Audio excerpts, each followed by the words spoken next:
Beer? No. Just you owe me another beer. That's fine. I'll just throw a 6-pack in there. Just tell you. I don't drink as much as you do. Casey. I'm not an alcoholic. Electric cars! Charge them at home, no maintenance, cheap operation. Oh, it's a beauty. Wait, oh. Wait, what's that? That's a CV joint. You said no maintenance. Yeah.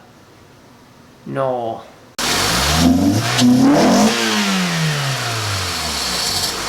Welcome to Throttle Thursdays. Today I'm going to explain to you how electric cars still will have maintenance and also how the right to repair affects most electric cars today.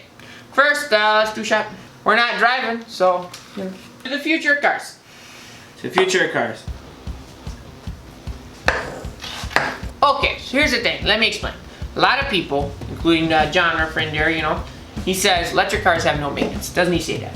Oh, he does. All the time. Well, let me just point out the things that they have. First of all, they have to have a CV joint, which failed on my 1992 Toyota Celica GT. It failed because this is a crappy designed ring and it popped out, which stripped it. So all cars have a CV joint, right? All cars have CV joints. If front wheel drive, rear drive, all have CV joint. Modern cars, because old cars didn't have CV, they had live axles. They have a differential. Differential, with the differential going to the live axle. Yes. Okay, so let me explain. Electric cars, they have a CV joint. They have technically a 1-gear transmission, which requires you change fluid. Then you've got the electric motor itself. Now, doing model airplanes, know that after a certain amount of operation, when you say hearing wah wah wah here, wah wah wah wah wah wah, you gotta take apart that electric motor, add new bearings, or grease those bearings and put them back in. You can't go forever, or else the electric motor's gonna burn out, even with a brushless motor. It doesn't work that way, okay? Right? Then you got bearings on the wheels itself, which connect to your CV joint, which also need replaced because they're bearings. Bearings are they have little balls in them that spin and that connect to the wheel. They connect to the wheel, and then you have if you have the CV joint connected to the bearing, that would connect with these little grooves. Yes, they have the grooves which connect to the wheels, which connect to the brake rotors, which they connect to everything. So also, electric cars have power steering fluid. Even if they have electric power steering, you still need a sort of gear to run that, which is going to need lubrication to run the electric power steering unit. So even in modern ICE engines, our ICE engines have electric power steering, still need some sort of lubrication to lubricate that. You can't go just dry. I mean, have you ever tried to dryly go at something, It's no fun. Lube is good. Lube is good. So all of that requires maintenance. In reality, with that transmission fluid, you should be changing that about every 60,000 miles. Most car manufacturers say that. So that it may be a 1-gear, but still requires it. It's heat. Heat destroys fluid. On top of all that, Tesla, which is the premier electric car maker there, they have coolant because they cool their batteries, and they also heat their batteries with the electric motor to heat the batteries in the wintertime so batteries don't go bad. Coolant has to be replaced at least every 60,000 miles. I mean, you can get away with 100,000 miles, but the problem is when you have differential metals, and I don't know if Tesla's like, we're only going aluminum, then they're gonna have less breakdown. But differential metals have a tendency to polarize, and polarization means you have electricity, and electricity plus water equals corrosion, so you're gonna ruin your coolant. But are you saying there's actually fluids in electric cars? There's fluids in electric cars. A good electric car. Well, yeah, every electric car's gonna have fluids because they need gear lube fluids. So there is maintenance. There's basic maintenance. Now, I'll admit this. Is the maintenance on an electric car less than a gasoline car? Yes. Let's look over here. So, on a gasoline car, you have the engine, you have a full transmission, you have coolant, which gets hot, hot, hot, hot. I mean, it's still hotter than an electric car, but hot. 200 degrees, close to 200 degrees. Yeah, somewhere between 170 and 200 degrees. But in kind of the ways of similarities.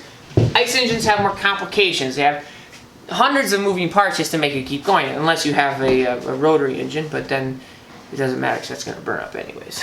So then there's more maintenance. Right, because you don't have the oil change. You don't have minor maintenance on the thing, so it should be cheaper, right? Well, it should be cheaper. The problem is the batteries. Now, here's the thing. I understand, boys, 1 million-hour batteries. I just did a video on that a while ago up there. I did a video about how, obviously, ICE engine cars will save you more money in the long term, but a battery powered car, it's gonna cost you more, but there's a little less maintenance. There is less maintenance, but there's still maintenance. And there's always the possibility for failure. Now, I'm not saying I'm gonna down this automotive part. I'm not gonna say where I got it from, but it failed. The ring in here is supposed to hold it in, and it didn't. It popped out, stripped down the outside, car was running. I mean, technically I could have reused it, but I had to bend the bearing out. No, I just bought a new part. It's cheaper to buy a new part. They're not expensive. I bought a different brand. You know, no fool. But I will say there's maintenance, and things do fail. And even if you're like, oh, mine will never fail, last forever.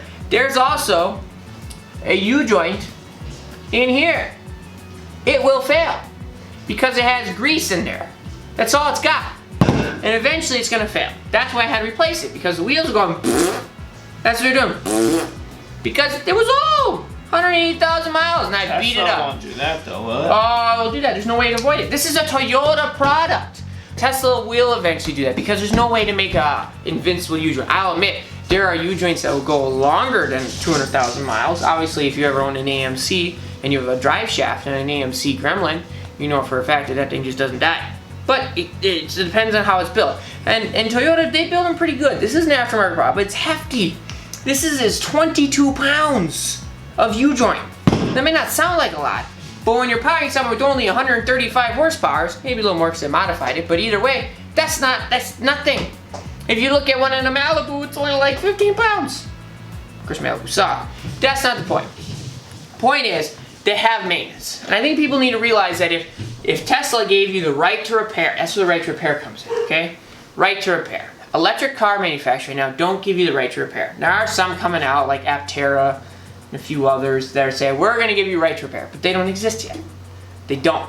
Right now, you're limited to BMWs and Nissan Leafs and Teslas. Let's make to your point here, is Tesla has particularly made it so that even if there was a right to repair, you won't want to repair their car. Yeah, you have to remove literally everything. Everything. And to remove the battery. Now, million-mile battery, you say, sure. If you are an enthusiast, I'll do that. I would do that. You would do that. But most people are going to be like, a day's or two's worth of work? Screw that. That's like dropping an engine. Why would I do that? Just take it in there and I'll pay money. It's a million-mile battery. It's worth the freaking $10,000 to $20,000 we got to pay. That's right. So, I get what you're saying there. That it's maintenance. It's maintenance, and I think you're getting to this point, but the maintenance that you do on oil changes adds up in the end on a $10,000 to $20,000. It does. And let me just mention this. There is a guy, and I'm actually gonna link the description below, about a guy who has a Tesla, I think it's a Model X, and who did so many thousand miles on it. He's got a record on it. And he went through 3 motors, I believe 2 battery packs, a couple CV joints. In reality, a brushless electric motor there should last, in theory, almost forever. Unless it has burn marks on it. Even if it's burn marks on it, you just lose power. The problem is, the right to repair, which Tesla does not offer, because they don't want you to repair your own vehicles, you don't have the ability to take that electric motor out easily, change the grease in the bearings, or put new bearings in, and then put the motor back together. And electric motors are pretty simple things. Now, I agree there's thermal efficiencies and other laws involved with the electric motor, like the Tesla electric motors, especially. They're very nice. Let's not lie, they're nice motors. They're pretty advanced.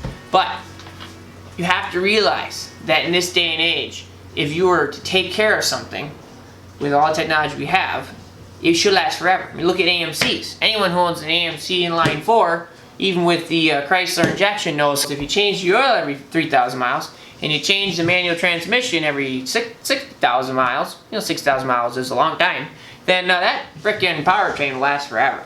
Because they made it to last. Tesla didn't do that because they don't want you to make it last. They want to make that moolah, baby. Why not? They only got a warranty. Was 100,000 miles on warranty? I don't remember. I don't know. Well, I'll put it there. Or there. Somewhere. Anyways, they don't want you to make that. The right to repair is a big deal. Because lately, all manufacturers, including Toyota, are making it so you can't work on your vehicle as easily. Or cell phones. Cell phones as well. And the right to repair is a bill that's been trying to put, some states require you have to have the right to repair, and Tesla doesn't sell in those states, obviously. But in the future, we need to have right to repair cars that make it so you can work on your own vehicle, you know, because electric cars should be easy enough to replace this. It should only take you 2 hours to do the job, because that's all it takes on my Toyota. 2 hours. Technically less if you have a sledge. I'm Trishane. I'm Tristan. And Tag. You're it. Yeah, Okay. I like it. So, Yes. I can tell you for a fact. Here is a CV joint from a 1992. Who's calling you? I gotta restart the whole thing. So I was thinking about you should. You are really going on. Talking about me going on? Alright. Who is that? Brittany.